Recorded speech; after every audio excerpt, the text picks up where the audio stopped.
ব্রাহ্মণবাড়িয়ার নবীনগরে জাতীয়তাবাদী যুবদলের ৪৭তম প্রতিষ্ঠাবার্ষিকী উপলক্ষে বর্ণাঢ্য র্যালি ও পথসভা অনুষ্ঠিত হয়েছে। মঙ্গলবার দুপুরে উপজেলা শহরের পাইলট হাইস্কুল মাঠ থেকে র্যালিটি বের হয়ে প্রধান সড়ক প্রদক্ষিণ শেষে প্রেস ক্লাব চত্বরে পথসভায় মিলিত হয়।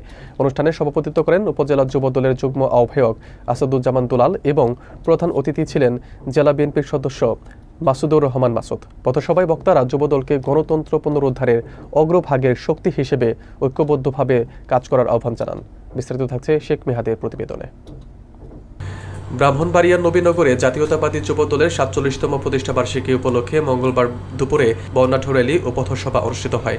উপজেলা যুবদলের আয়োজনে র্যালিটি পাইলট হাইস্কুল মাঠ থেকে শুরু হয়ে শহরের প্রধান সড়ক প্রদক্ষিণ শেষে প্রেস ক্লাব চত্বরে গিয়ে এক সংক্ষিপ্ত পথসভায় পরিণত হয়। অনুষ্ঠানে সভাপতিত্ব করেন উপজেলা যুবদলের যুগ্ম আহ্বায়ক আসাদুজ্জামান দুলাল। প্রধান অতিথি হিসেবে উপস্থিত ছিলেন জেলা বিএনপির সদস্য মাসুদুর রহমান মাসুদ। অনুষ্ঠানটি সঞ্চালনা করেন উপজেলা যুবদলের সদস্য সচিব হাজী আবু কাউসার আহমেদ ও উপজেলা ছাত্রদলের সাবেক সভাপতি কাজী সুমন। বিশেষ অতিথি হিসেবে উপস্থিত ছিলেন উপজেলা বিএনপির সাংগঠনিক সম্পাদক আশরাফ হোসেন রাজু, ডাক্তার মহিউদ্দিন আহমেদ মহিন, জাবিতুল ইসলাম জাবেদ সহ বিএনপি ও অঙ্গ সংগঠনের নেতাকর্মীরা।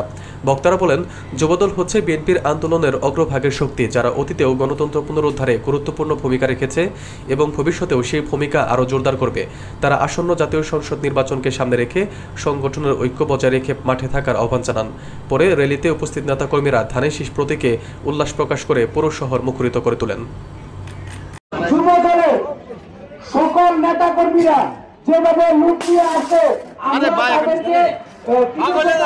ভালোবাসা স্থাপন করি এবং পাশাপাশি আমরা নবীনগর উপজেলা যুবদলের পক্ষ থেকে শুভেচ্ছা ও অভিনন্দন। ভারপ্রাপ্ত চেয়ারম্যান তারেক রহমান সাহেব আমাদের কুমিল্লা বিভাগের প্রার্থীদেরকে ডেকেছিলেন এবং তিনি তাদেরকে একটা বাক্য বলেছিলেন, ঐক্য ঐক্য ঐক্য, একতায় ঐক্য।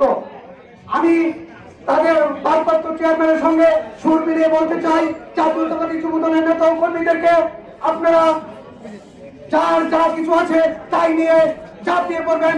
আগামী দিনে ভারপ্রাপ্ত চেয়ারম্যান যে নেতাকে আমাদের নবীনগরে ধানের শীষ প্রার্থী উপহার দিবেন, তার পক্ষে আপনারা স্বতঃস্ফূর্তভাবে ঝাঁপিয়ে পড়বেন।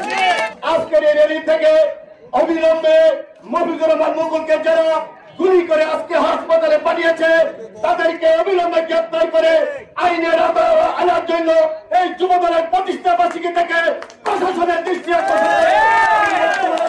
জাতীয়তাবাদী যুবদল রাজপথে লড়াই সংগ্রাম করে তারা প্রমাণ করেছে জাতীয়তাবাদী যুবদল তারা বাংলাদেশের একটি বৃহৎ যুবদল, যুব সংগঠন। ইতিমধ্যে তারা সেই প্রমাণ রাখতে সক্ষম হয়েছে। সাথী বন্ধুরা আমার, আমি বক্তব্য দীর্ঘায়িত করবো না, আমি একটি কথাই বলবো। আমাদের প্রিয় নেতা বিএনপির সভাপতি অ্যাডভোকেট আব্দুল মান্নান ভাই আসার কথা ছিল, উনি ব্যস্ততার কারণে আসতে পারে নাই। প্রিয় সাথী বন্ধুরা, আপনারা জানেন বাংলাদেশ জাতীয়তাবাদী দল একটি বৃহৎ সংগঠন। আমাদের মধ্যে অনেক নেতা আছেন যারা বিএনপি থেকে নমিনেশন চান, আরো লোক নমিনেশন চাইতে পারে। প্রিয় বন্ধুরা আমার, যেহেতু বড় দল, আমাদের নেতা বেশি, আমরা চাই আমাদের মধ্যে ঐক্য বজায় থাকুক। আমাদের ভারপ্রাপ্ত চেয়ারম্যান যাকে ধানের শীষের প্রতীক দেবেন, আমরা সবাই মিলে ধানের শীষের প্রতীকের পক্ষে কাজ করব। আমরা ব্যক্তি বুঝি না, আমরা বুঝি ধানের শীষ।